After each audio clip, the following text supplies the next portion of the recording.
Nah, aku bakalan mengulas sedikit dari bab pertama. Judulnya itu Hai semuanya. Jadi di video kali ini aku bakalan mengulas sedikit mengenai buku yang berjudul kelihatan gak sih? Judulnya itu Mengajar dengan Cinta yang ditulis oleh Kak Satang. Dan aku sangat berterima kasih karena Kak Satang telah menulis buku ini. Karena buku ini tuh bagus banget buat calon pendidik seperti aku. Terus selain buat calon pendidik juga, buku ini berguna banget buat orang-orang yang membacanya. Jadi kayak lebih tahu nih kayak sisi dalam buat mengajar yang baik itu kayak gimana, cara mengelola kelas kayak gimana, kayak gitu. Terus kita juga dapat memahami karakteristik dari peserta didik. Karena kan seperti yang kita tahu ya bahwa peserta didik juga memiliki karakter yang berbeda-beda kayak gitu. Nah, dengan adanya buku ini kita jadi tahu nih, kita harus gimana sih menghadapi karakteristik dari peserta didik itu sendiri kayak gitu. Penasaran sama isi bukunya? Jangan lupa di like, komen, dan subscribe ya. Ikutin terus videonya. Nah, aku bakalan mengulas sedikit dari bab pertama. Judulnya itu seperti sama kayak bukunya, yaitu Mengajar dengan Cinta. Nah, maksudnya di sini adalah seperti yang kita tahu ya bahwa guru yang mengajarkan dengan cinta. Maksudnya di sini adalah guru yang mengajarkan dengan cinta itu tuh bakalan kayak menghadirkan sebuah hubungan yang positif. Nah, maksudnya di sini itu dengan adanya hubungan tersebut dapat mempermudah guru untuk memahami karakteristik peserta didiknya. Nah, terus juga selain itu guru juga dapat memahami kayak minat bakat dari si siswanya tersebut, lalu memahami apa yang diinginkan oleh peserta didiknya. Maka dari itu, mengajar dengan cinta perlu banget dimiliki oleh seorang pendidik. Tujuannya untuk mengalami perubahan karakter positif yang terjadi pada peserta didik. Nah, bukan hanya itu saja, dengan adanya mengajar dengan cinta juga dapat menambah skill atau keterampilan yang terdapat dalam diri siswanya. Nah, selain itu di buku ini tuh terdapat rangkuman yang seperti quotes ya. Yaitu seperti misalnya nih pada bab 1,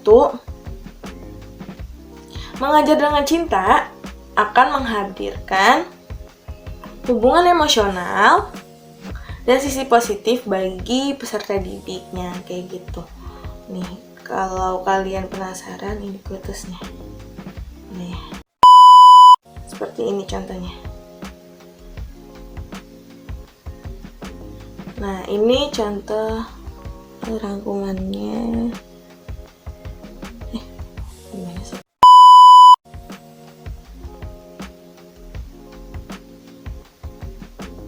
Sedikit burung ya.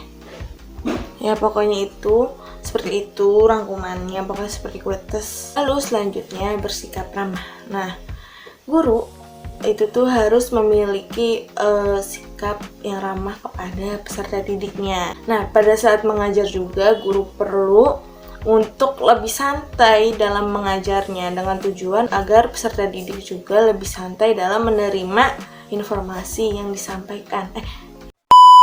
Agar peserta didik juga dapat lebih santai dalam mendapatkan informasi. Nah, seperti yang kita tahu juga bahwa dengan mengajar lebih santai, lebih rileks, itu tuh juga dapat membuat siswa jadi lebih rileks juga. Coba bayangkan kalau kita belajar dengan tegang maupun ke arah serius. Yang seriusnya itu yang bikin siswa takut kayak gitu. Itu kan sama saja si siswa sulit untuk menerima sebuah informasi kayak gitu. Maka dari itu, kita sebagai pendidik perlu untuk mengajarkan kepada siswa, mengajar siswa agar terlihat lebih santai dan lebih rileks dan juga enjoy, supaya siswa juga lebih enjoy dalam menerima informasinya kayak gitu. gitu, dan lebih paham dengan apa yang telah kita sampaikan. Oh iya, boleh serius tapi jangan terlalu serius banget, dan boleh diselingi juga bercanda tapi jangan terlalu berlebihan ya. Oke, lanjut. Selanjutnya itu ada beri kesempatan peserta didik untuk menyampaikan sebuah pendapatnya. Maksudnya di sini adalah guru perlu memberikan space untuk siswa menyampaikan sebuah pendapatnya. Nah, setelah siswa menyampaikan pendapatnya, guru perlu banget memberikan apresiasi kayak gitu. Dapat berupa misalnya sebuah tepuk tangan, dan juga jangan menyalahkan siswa apabila pendapatnya itu salah kayak gitu. Kayak misalnya pendapat kamu salah, mendingan kamu diam aja kayak gitu. Itu sangat tidak disarankan ya. Karena guru juga harus menghargai pendapat yang telah disampaikan oleh muridnya dengan tujuan agar siswa lebih percaya diri dengan pendapatnya. Lalu selanjutnya amati keadaan siswa. Nah, maksudnya di sini adalah guru perlu mengamati maupun mengecek kehadiran siswanya. Hal ini dikarenakan adanya suatu kepedulian maupun bentuk perhatian kepada siswanya. Lalu selanjutnya ada guru bermutu.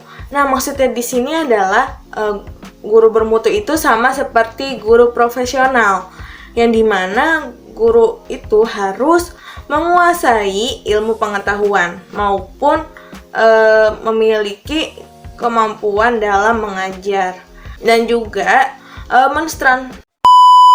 mentransfer ilmu pengetahuan pada peserta didiknya. Selain itu juga guru bermutu juga akan selalu berupaya mengantarkan peserta didik ke arah yang lebih positif.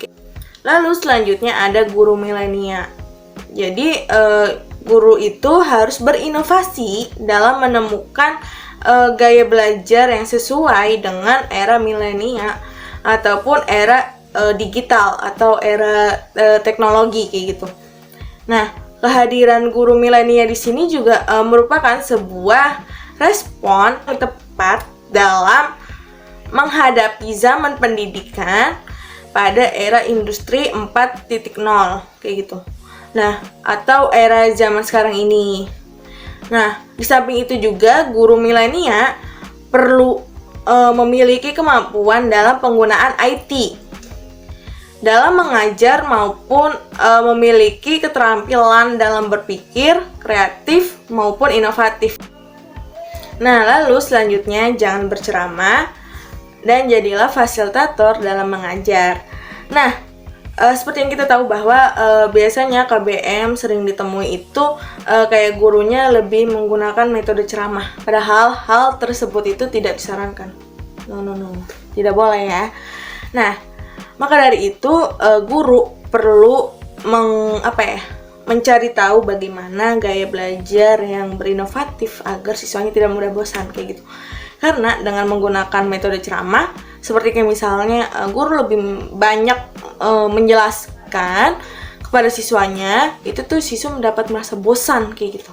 Maka dari itu tuh saatnya guru mengajar dengan pembelajaran yang inovatif, kreatif, dan dapat mengembangkan motivasi maupun kompetensi dalam diri peserta didik. Jadi sangat tidak disarankan dengan metode ceramah. Lalu selanjutnya ada mengajar dan berkualitas. Nah, mengajar yang berkualitas adalah sebuah kemampuan seorang guru secara profesional dalam meletakkan arah pembelajarannya. Nah, selain itu juga mengajar yang berkualitas juga merupakan suatu effort yang dilakukan oleh guru agar mampu memainkan strategi pembelajaran yang tepat kepada peserta didiknya yang sesuai dengan kebutuhannya. Lalu selanjutnya variatif dalam mengajar dan tidak monoton. Nah, seperti yang kita tahu bahwa sebelum masuk kelas, guru perlu melakukan persiapan dalam mengajar. Seperti misalnya memikirkan metode apa sih yang cocok dengan karakteristik peserta didiknya kayak gitu. Lalu apa yang harus dilakukan agar peserta didik tidak mengantuk. Maka dari itu perlu guru mengajar dengan metode yang tidak monoton dan dengan tujuan agar peserta didik tidak merasa bosan dan juga dapat lebih enjoy dalam menerima sebuah pelajaran.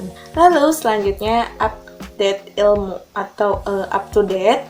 Ya, seperti kita tahu bahwa zaman itu semakin berkembang, maka dari itu guru perlu menggali informasi mengenai teknologi. Dan tidak hanya itu aja, guru juga harus mampu beradaptasi dengan era 4.0 atau pada era zaman sekarang ini yang dapat mengubah mindset dalam meyakini proses pembelajaran. Lalu selanjutnya harus sabar. Nah, menjadi seorang guru itu harus sabar dikarenakan seperti kita tahu bahwa guru akan dihadapkan berbagai macam karakteristik peserta didik yang berbeda-beda. Nah, maka dari itu guru perlu sabar dalam menghadapi karakteristik peserta didiknya. Lalu selanjutnya, pendidik berkualitas akan melahirkan peserta didik yang hebat. Nah, kehadiran guru itu tidak hanya masuk kelas nih, lalu menyampaikan materi bla bla bla bla bla. Lalu setelah menyampaikan materi, guru akan meninggalkan kelas tersebut. Namun, tugas guru tidak hanya hadir lalu menyampaikan materi lalu meninggalkan kelas. Jadi, kehadiran guru juga dapat sebagai sosok figur yang menjadi role model bagi peserta didik yang akan dicontohinya.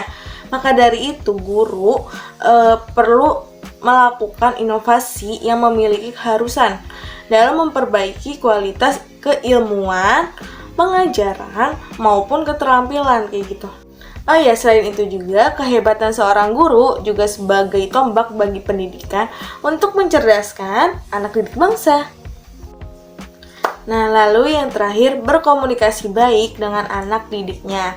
Nah, guru perlu berkomunikasi baik dengan peserta didiknya. Seperti misalnya kayak anak sedang melakukan kesalahan dan guru perlu menasihati dengan berbicara yang baik dan jangan memarahi mereka apabila mereka salah. Cukup berbicara yang baik dan menasihatinya, kayak misalnya kamu jangan lakukan ini lagi, kamu jangan ini, kamu jangan itu. Pokoknya cukup menasihatinya dengan baik, secara baik, dan agar si anak mudah mengerti.